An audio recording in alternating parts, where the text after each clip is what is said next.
I just want to see how you're doing. I hope you're well. I also wanted to can we take a minute to admire this backdrop? Sister Sandra, former coworker, veteran teacher, and something like a mentor, had suggested via sending multiple images of another YouTuber with beautiful artistic backgrounds that I get a background. And so, mashallah, it's my mom's picture. And I really love her. Like, I think it's beautiful, and I hope you guys enjoy too. So, without further ado, we're picking up from last time's topic, Soulmates and Quran and Prophetic Tradition. We talked about the linguistic basis for soulmates. We've talked about the meta-historic version of soulmates and Quran, and we're going to go to the historic version that most of us are familiar with, about the great fall of our mother Hawa and our father Adam, and that she is often taking the bullet for and being blamed for this. Basically, the downfall of all humanity rests on, Eve let's make this exception, in modern biblical traditions. And I'm not sure about Jewish, but I'm, based on that Bible, the Bible, it can be quite confusing to people to think about women, because on one hand, we see her as being the one to have caved into the whispering of the shaitan, and people wonder, was it Satan's fault? I mean, basically, Eve was the one who then convinced Adam, and then Adam actually ate the fruit too. So who do we blame here? And it's just all this either-or thinking that will happen when we're not aware of the Quranic perspective and the Quranic truth that they were equal in guilt as they were in glory. And we see a scholar, I'm going to be reading from one scholar's beautiful explanation of this, but keep in mind how this can really affect society when we have this misconception that Eve was a temptress, or even that she was taken from the rib of Adam, our father Adam.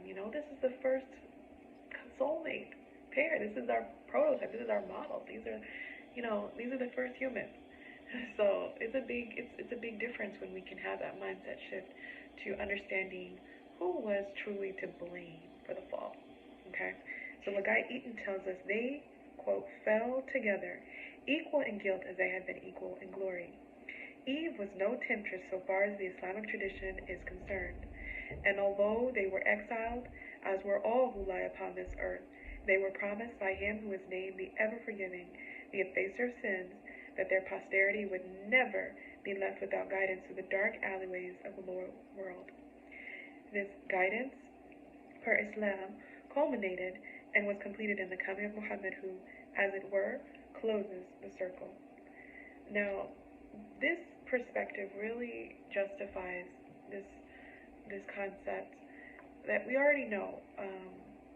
Allah said, "Khalaqa bani Adam ala surah," which means I created the children of Adam in my image. We were greatly honored on a number of levels through that. Okay, God makes this clear. This is our worth. This is what establishes our innate worth. Period. Okay, that's how we know we're worthy. That worthiness is there. It's established, and yet we often see blame shifting to women, and many can understand this and see, if they're looking objectively at their life, how we're viewed as suspicious from the beginning, how the responsibility to be all these things falls on us, and it also falls on men, but for women in particular, that we are viewed as these temptresses, especially if we are I just think in a lot of situations this is true, and that's why there is a reason for it. It's not just out of nowhere. Naturally, there's this whole idea of Hawa being a temptress, our mother Hawa being temptress, really justifies it. But Lagai makes it clear, Allah makes it clear in the Quran when we really study it, that is just simply not true. And you can even look at a baby girl and you can see that she's not a temptress. This is not our nature. That by nature, we are human, just as men are human. And yeah, we're going to sin. We're going to have missteps. We're going to fall. We're going to cross boundaries. This is part of human nature to transgress from time to time, and we pray to Allah that it's not intentional, and we pray that it's not against Allah Himself. But any type of misstep needs to be protected against. And one of the main ones that, okay, we're going to get to the good practical stuff here. The main thing we want to talk about today is protecting our heart. How to really protect our heart from falling when it comes to not just that weird phase in between being single and being married, or even being single or being married, but throughout life, how to protect our heart. Why?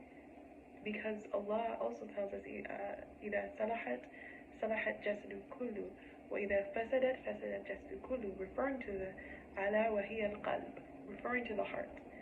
That this piece of flesh in the body, if it is sound, the whole body is sound. And if it is corrupt or if it is spoiled, the whole body is spoiled. And so we got to guard that. And, you know, we see even in the Bible and in other texts that we don't affirm or deny, it's just case by case. But it's true. It tells us that we are to protect our hearts. This is common wisdom, common knowledge. How do we do that, sisters? How do we do that, brothers? Especially when we are courting, or whether you want to call it dating, in more modern terms. That, you know, it's an interesting place to be in the West. When you're getting to know someone, you need to do your due diligence, right? You got to do your research. You can't completely rely on your wakil.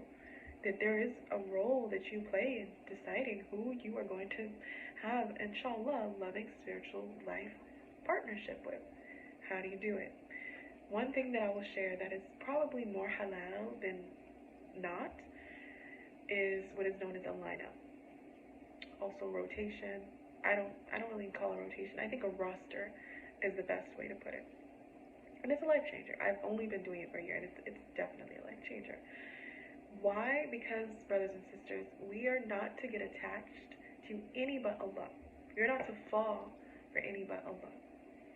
And that we are going to make mistakes. We're going to make missteps. But we also are taught to tie our camel and then put our trust in Allah. To do our due diligence. And a part of that due diligence, I would say, is to just simply have a clear view of the end that you're looking for in life. That is number one. Before you even get into this whole, I want to find my soulmate and actively pursuing a spouse, that you, one, know that's what you want. This is not about having fun or just, experimenting. No, this is not a part of our spiritual heritage. This is about, ultimately that you are seeking a life with someone. You're seeking to procreate, be that children, be that art, be that community, but you want to build society. You want to contribute with that special someone. And the way to go about it is to, one, have that objective in mind, and to also, just like anything that you're taking, that you're going to be intentional about. You're going to be intentional about business. You're going to be intentional about work, because this is something that you are going to be committed to. This is something that has a lot of consequences to it. Inshallah, good consequences, good results and fruits. And we want to avoid any kind of obstacles that we can, right? There are going to be obstacles, but we're not going to just go in blindly. If there's certain precautions we can take.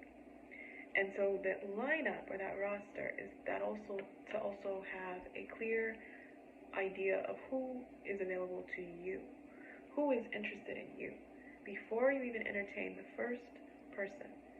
And I'm not going to sit here and pretend like, it's just me, I have all these people interested. Brothers and sisters, there are too many Muslim dating apps for you not to have a lineup. Get on Match. I'm not going to endorse any other ones. I've seen a few, and I've tried a few times. And the one that I will say is worth your time, because of the way that it is created, and encouraging you to not even accept it. You can't even talk to someone until they accept a chat. You have to have a wakil or somebody that's reviewing your transcripts. Certain things like that, all the information that's required to fill out your profile are so key and such a big difference from other apps. It's just unbelievable, mashallah. But these are lineups.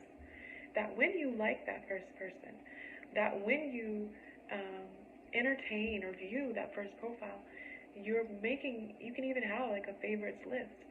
That is your roster. And the reason in being for that is that you don't get attached, because the bottom line is you can go in saying, oh, I have control over my heart. Oh, I know what I'm doing. I'm logical. But I would argue that women especially, more empathetic people who are more in tune with their sensitivity, are at innate risk of falling and falling too soon and jumping over oceans and lakes for someone who would not jump a puddle for you. And that's crucial. Because if you get into a partnership then with this person, then you're really in deep waters. Versus if you begin with the end in mind, you do the preventative measures that it takes to really detach and to not fall, you will be much better long term.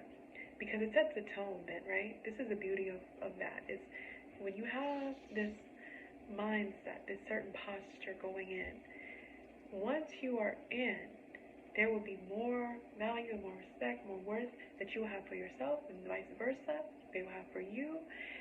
And you can be more confident knowing that you have truly done your best. You've truly kept your purview. You've kept your what's available to you, and seized the means in terms of that.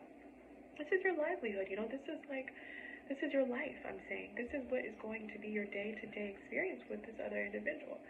So you can be more secure in knowing that you've done your due diligence via having this approach.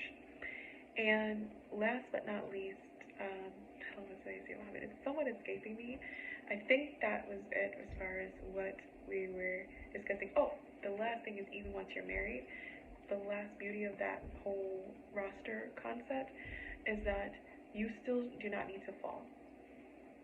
That your roster then becomes your family. Your roster then becomes your friends. And it should be your friends even then.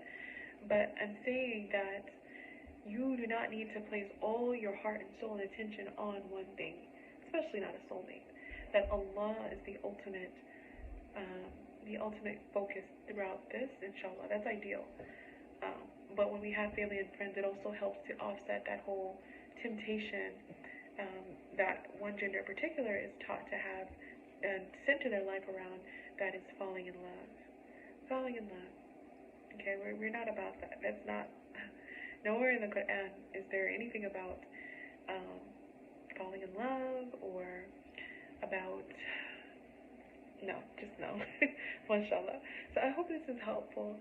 We will definitely continue the conversation specifically about the perfect example of a balanced human, grounded and centered in the divine masculine and feminine, that is the Prophet, the Jalal qualities of Allah, the rigorous and majestic qualities of Allah, as well as the Jamal, the beautiful, Rahm, comes from the womb. That word comes from the womb, that he embodied, truly, and how this plays out in our day-to-day interactions and relationships, and really using that experience and that example of the Prophet ﷺ for success. So without further ado, I hope this is clear. If not, please do share any comments, questions. I really appreciate your feedback and listening. And please be sure to subscribe as well, so that you can get the notification when I upload. And really, inshallah, looking forward to a special Ramadan surprise. Looking forward to sharing that with you. And I hope you take care of yourself, take care of your family. Until next time, Assalamu alaikum, sallallahu alaihi wasallam.